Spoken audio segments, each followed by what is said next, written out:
So this is the interview of Magic Johnson and Larry Bird. It's called Fan Requests, and they are being interviewed on the Letterman show. So let's get straight to it. Our first guests are NBA legends. Their rivalry forever changed the game of basketball. Their relationship Yes, it did. is the focus of a new Broadway play entitled Magic Bird, which opened earlier tonight. Ladies and gentlemen, please welcome Larry Bird and Irvin Magic Johnson. Oh, man. Two legends. Look how tall they are. God.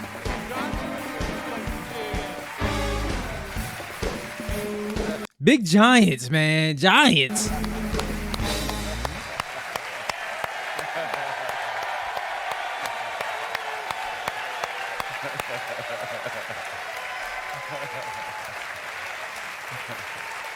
Thank you. Thank you very much. The finger point. I saw the documentary the two of you did, and I guess it was produced by HBO. I'm right about that? It was amazing. I found it compelling. I found it moving. I found so much humanity in the production, and it stayed with me for quite some time. Now, you guys lived those lives. When you saw the documentary, did you have the same feelings, or was it just, oh yeah, that's us, that's what we did? Yeah, they did a great job of capturing our feelings and how we feel about one another, but it's really all about the competition. I mean, even today, if we could do something to compete against one another, I'd still like to do that. Yeah. Wow. Still got that dog in him, man. Still got that dog in him.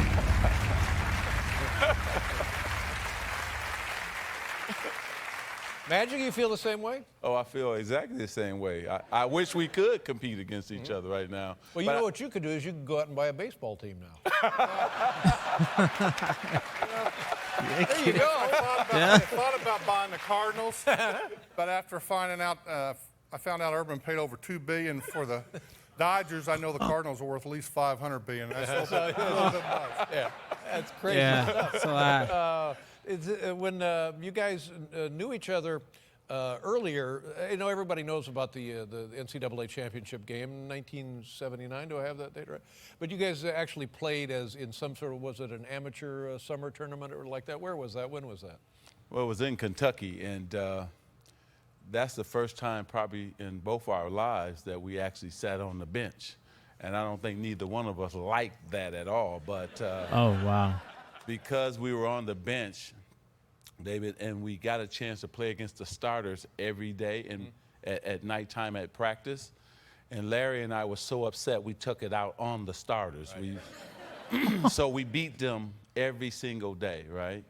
But Larry was a special cat because it proved to me this man could really play basketball.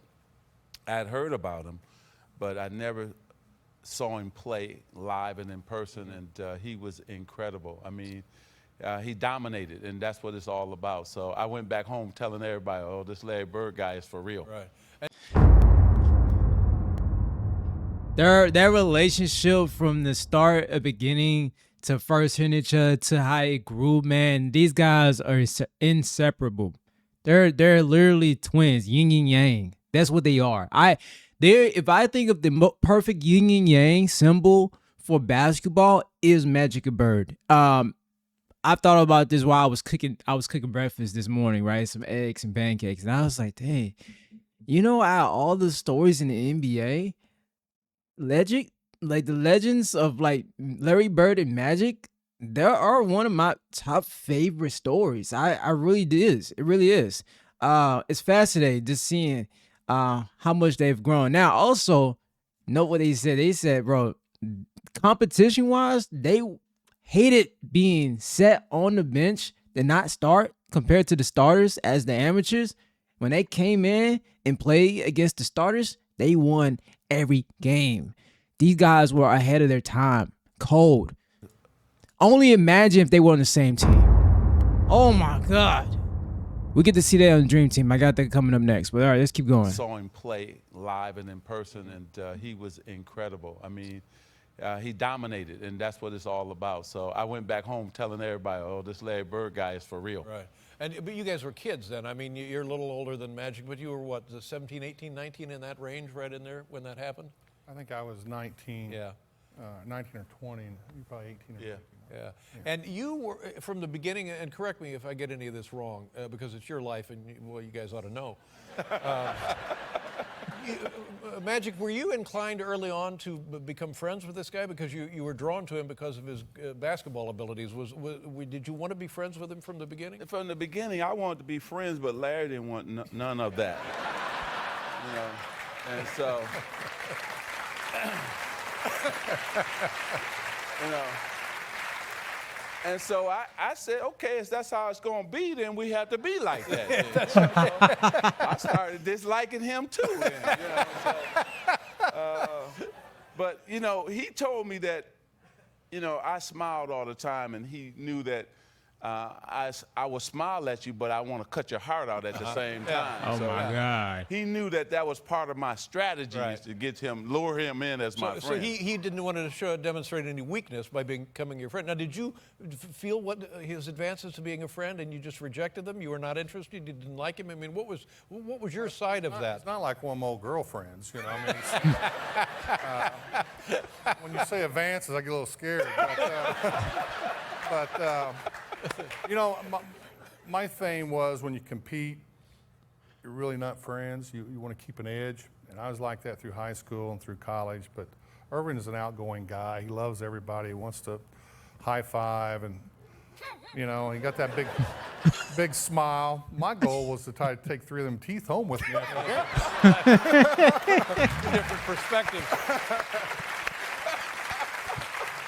That's interesting because Indiana, Michigan, same generation of basketball, similar players, identical players, similar ideology about playing. Anything to do with the Midwest or the times that you guys came from? I think it's the Midwest, and I think when you think about Indiana high school basketball, I mean, everybody says it's the best. You think about Michigan, we're right there with Indiana, and so how we were taught to play the game, both Larry and I, and then the way we wanted to play the game as individuals. And so we're mirrors of each other.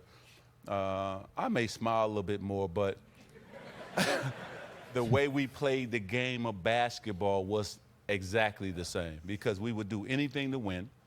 We didn't care about scoring points. We cared about winning the game and making our teammates better. Yeah. And that's why I think that, you know, wow. Thank you. We were able to change not only basketball, but we were able to change the NBA too. And so that was great for both of us. I want to talk about that. Facts. Facts. Facts, facts, facts. This is all facts. All right? These are all facts. These two are legends, man. You can't separate them. You can't separate. They are forever the legends that they are, and going to continue to pave the way down because the seeds they sow.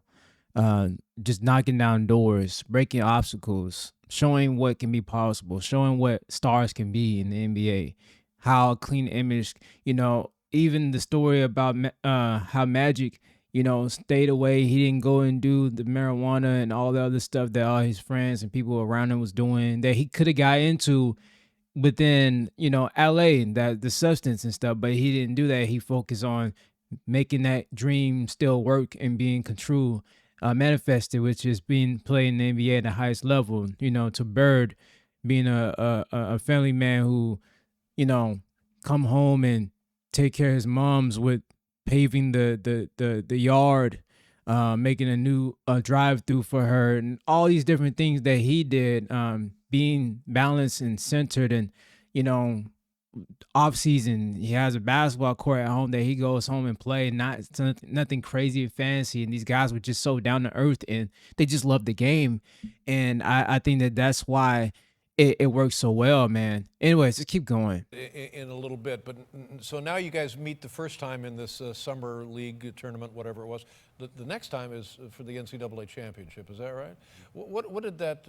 And it was like a 10-point loss. Am I right, Larry? Well, it was 10 points. Thank you, Dave. Yeah. It felt more like a 20-point loss, but you know, when you're out there playing And you get started in these games, sometimes you go, uh-oh, these guys are pretty good. Right. And I had that feeling at halftime that Yeah. these guys were too much for us. Now at the beginning of the game, did you meet Irvin there? Why? Do you remember trying to talk to Larry before the game? Nope. Yeah. You had learned your lesson. I learned my lesson, and at that time, he was going after something I wanted bad, and I was going after something he wanted bad. So we didn't want to talk. We wanted to get it on and see who was the best. And in terms of basketball, in terms of your career, in terms of your life and championships, what did losing that championship mean to you, and how did it affect Yeah, you? that's the toughest one I've ever taken because you you had all your friends. You're at a college. It's really when you step away from home. I felt in Indiana State they accepted me, brought me in. It was tough, and it's still tough. Yeah. But still tough today. Yes, Yeah. but- And how about you, Magic? What did winning that title mean for you? Well, you just heard him. It's still tough for him. Hey, Letterman over instigated, man. He set him up. I ain't gonna lie. He set him up. You just heard him. It's still tough for him. That's cool. Then you go to Los Angeles, you go to Boston relatively in the same time frame, and your careers in the NBA take off, and the rivalry is cemented or begun anew. And then there's somebody says, we're going to sell shoes. We got a Larry Bird shoe and we got a Magic Johnson shoe. Let's get these guys together and we'll shoot a thing. And you did want to do it, didn't want to do it? well, I wanted to do it because we won the championship that year and we beat Magic. So, So, yeah. I was up. I was up for Feeling pretty good. All right. Yep. And then Magic, how did you? I did not want to go to Indiana. They won the championship. I'm going to his home too, and I protested. I didn't want to go. Yeah. But the story is that you were reluctant to do it, and you said, okay, if you can get It's Magic. called negotiating, Dave. Yeah. Well, you prevailed because you said, if you can get him here, we'll do it in my backyard on literally your home court, and that's what happened. Now, and he shows up. What was you when you saw him? Were you leery? Were you worried about he's coming into my house, into my yard? Well, I had my brothers there, and I was going to fight him. Gonna fight him. And Oh, we didn't know I that. couldn't win him. Surely one of them could. Yeah. No, I felt, my mom was pretty good about it. She was all excited. My brothers were excited. They loved Magic. The town was excited about having him come in our hometown. And, coming from a small town, it's pretty big news. French lick. Yeah. Schlick, and they must be from the town over. But he came in, and we shot this commercial, had my mom fix lunch, and it was neat. It was pretty neat. But that, according to the documentary, that was the beginning of a friendship. Is that accurate? Yeah, it's accurate. We really didn't say too much once I arrived. We actually had never really interacted with each other. So we got to the basketball court. We shot the first half of the commercial. Then it was lunch break. And so I'm going to my trailer thinking I'm going to eat alone and he's going to go. He said, no, Irvin, come on up. My mom fixed lunch at the house. So I was like, uh-oh. All right. But I said, okay, cool. So we rode up, and Larry has this beautiful, his house is beautiful, great acres and everything. I mean, green grass, it was unbelievable. So we go up to the house, and his mom just greeted me at the door, David, with a big hug. And that sort of just calmed me down. I said, wow, I'm getting a mom bird hug like my mother would hug me, Yeah. And so then she told me I was like her favorite player, and I said, okay.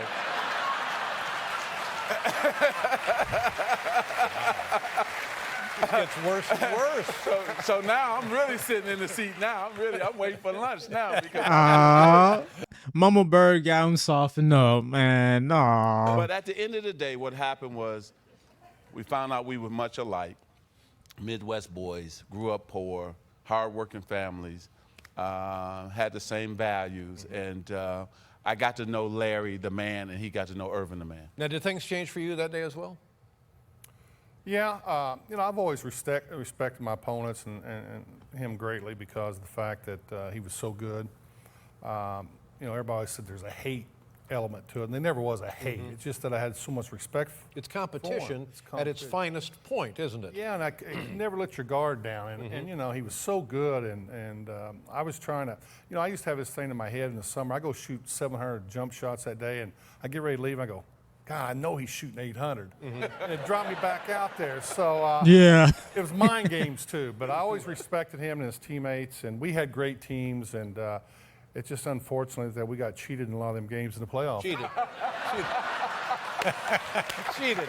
See, this is why I love watching things like this, like the games I love watching, but to see these guys talk about stories and I feel like a kid just sitting down at a campfire around like uh great legends telling me stories. You know, it's amazing thing, man. And to share they're sharing their experience as friends, I think it's like the best thing out of it, right? You know, the greatness and the things they paved, the things they done, the accomplishments, but the friendship they had after walking away from the court.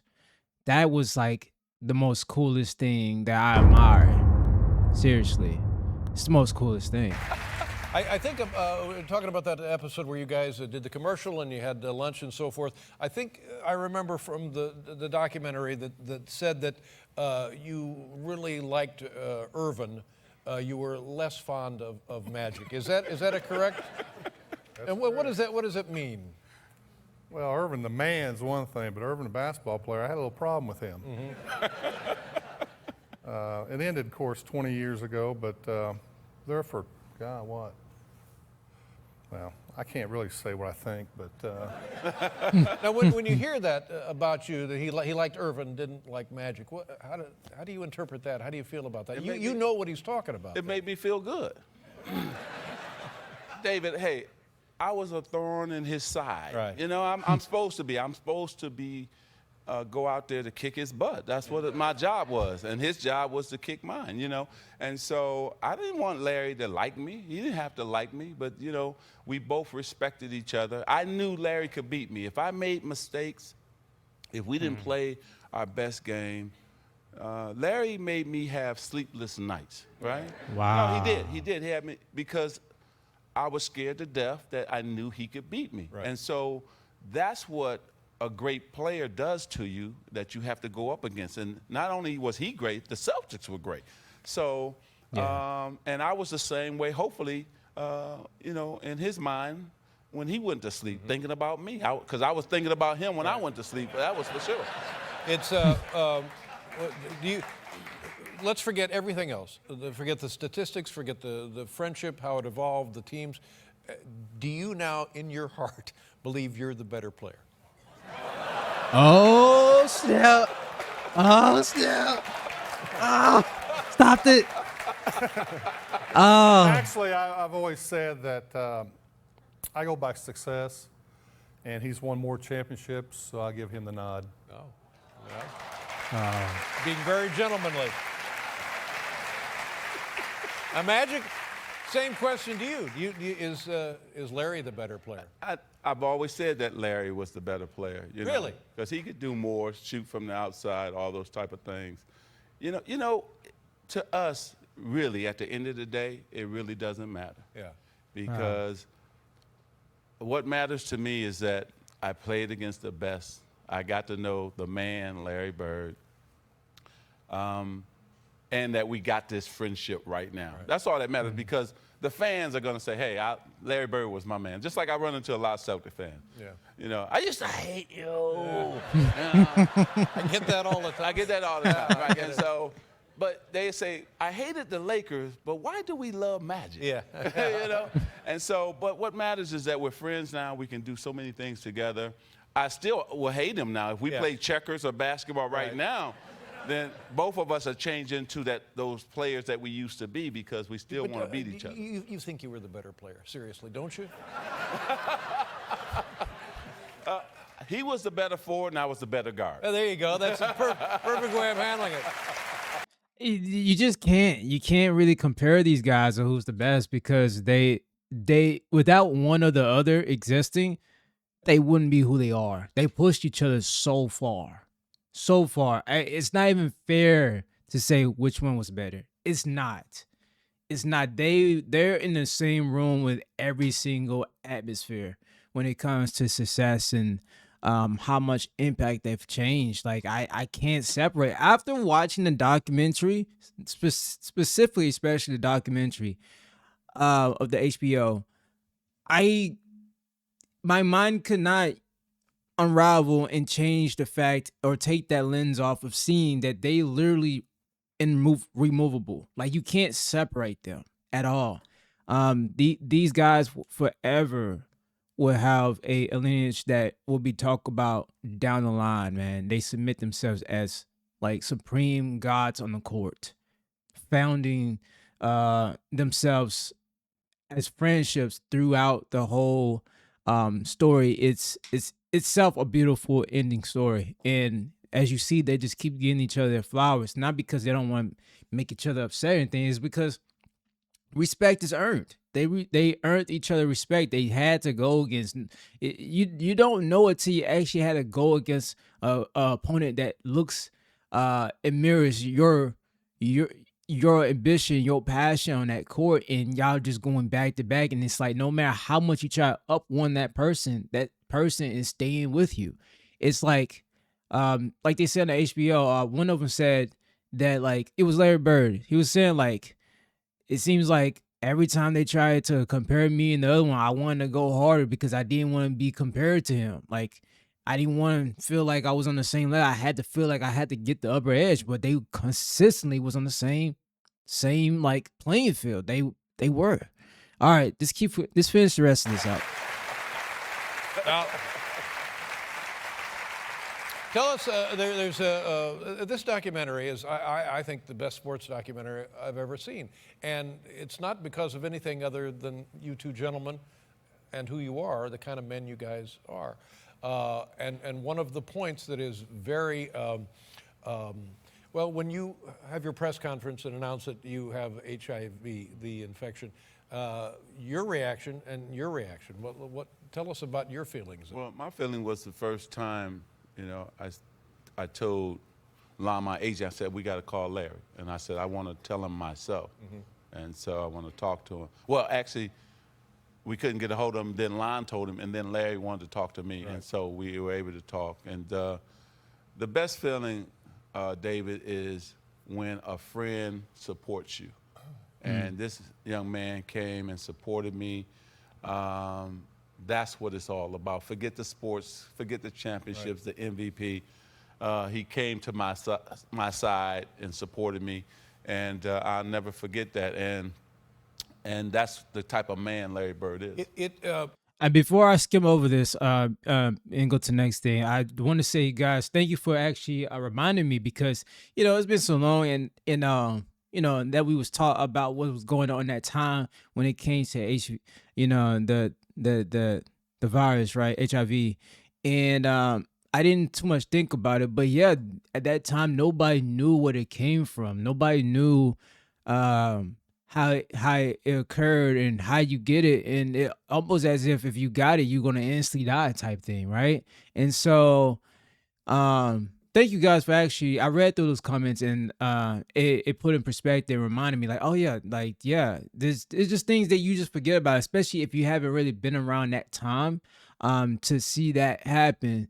You could easily look over it. So I want to say thank you for that. But yeah, he didn't know whether he was going to, be around too long or not, saying getting this. And the people around him that he called friends flanked on him, basically. Some people that flanked on him and called him all types of things behind his back and say that he did this and he did that. And that's how he got it. And few people that was around was Larry Bird, who stick by his side and say, hey man, I'm going to support you and be there for you.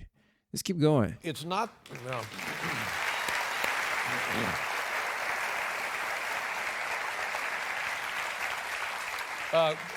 Gladly, it's not the way it was in those days. In those days, if you heard anything having to do with this, it seemed like an immediate death sentence. Exactly. And gladly, like I say, medical treatment has progressed where it's not that at all.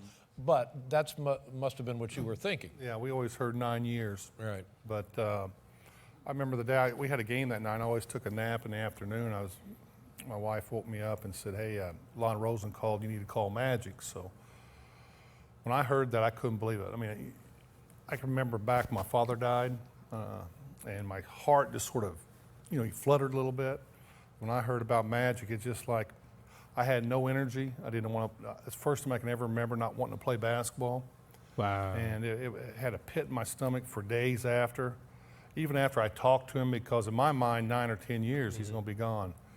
And we had the Olympics, down the road. We had things we wanted to accomplish, but it's, man, here he is. Yeah, happily things didn't work out the way we feared. Now, I mentioned we talk about it in the introduction. The NBA changed professional basketball. Give us a couple of ideas how the game has changed because of you guys' career. Well, I think that, the games were tape delayed when Larry and I came into championships. And I remember when we beat the 76ers when I was a rookie, the games came on at 11:30 at night. And so to put now the championships in prime time, the salaries that people make, I mean, we affected a lot of the change that is happening. And then Michael Jordan came in right after us and took it to another level as well. And Do you guys see kids playing in the league now? They say, "Oh, geez, this is the way I would have approached it," or is that the game has changed so much that your style of play doesn't exist or it can't exist? Oh, it can exist. I mean, there's not many 6'9" point guards out there. Yeah. But I think what I see is there's a lot of kids come out of the league and take it for granted, but there's also a lot of kids come out of the league that want to get better every day, and they do the work necessary to do better and better, and they care about their communities, and they care about their team. I see a lot of that. When I first came to the league, I didn't see hardly any of that. Right. I think what me and Irvin did when we came in, people started watching basketball again. And our David Stern, which was our commissioner at the time, first year, came in and just took us to another level. Then you got to remember Jordan, Barkley, Patrick Ewing, Karl Malone, John Stockton, all of us sort of came in. They came in a couple years after us. The league got good right away. So we were just happy. We didn't know any of that was going on. We just wanted to play and compete. Right. But in '84, it changed. Yeah. But also we made passing fashionable again in the NBA. Yeah. Well, I think from a fan's standpoint, from a guy from Indiana who grew up loving and watching high school, college basketball and trying to play and so forth, the great legacy that the two of you leave is a demonstration of how to be a guy, just how to be guys. Yeah, I want to say this is, as Magic was talking, is that when they were playing, it was like delayed. You know what I'm saying? Like, you didn't get the game until 11 o'clock, late to see the game. Basically, the game was already been done. When they came to championships. Now, fast forward, you can watch it in real time, prime time, real time, increased salaries. But all that didn't come forward if it wasn't for Magic and Bird putting a show and being the big story that drove people to want to be invested to NBA. And then you got Michael and a lot more down the line that have changed the game and elevated even more. So, And that's invaluable.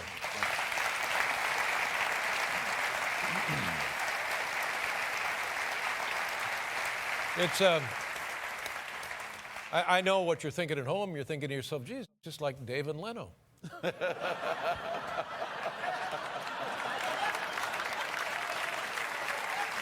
man, classic, man. Classic. Well, I wish you could come back tomorrow and the next night and the next night, but I know you guys got to get to the theater to rehearse your big number.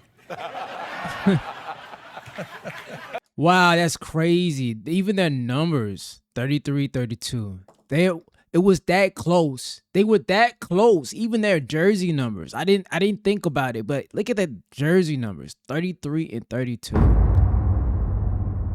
right, guys. I really do appreciate I just want to be a student, not only to like the basketball and sports legends, but even just stuff that during the time that I could learn, man. Just want to just learn a lot of stuff. That's kind of how I always been.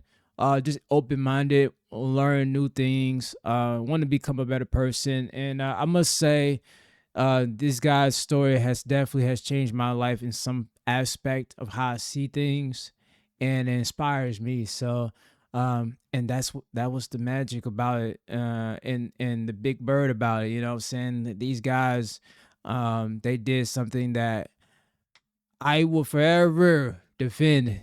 You know, and say no, y'all gotta give these guys their respect to the young, you know, the youngins, and let them know like y'all gotta go back and do your homework because these guys did something that would have never happened down the future. So, anyways, hit that like button, hit that subscribe button if you want to see more. See you on the next one. Peace.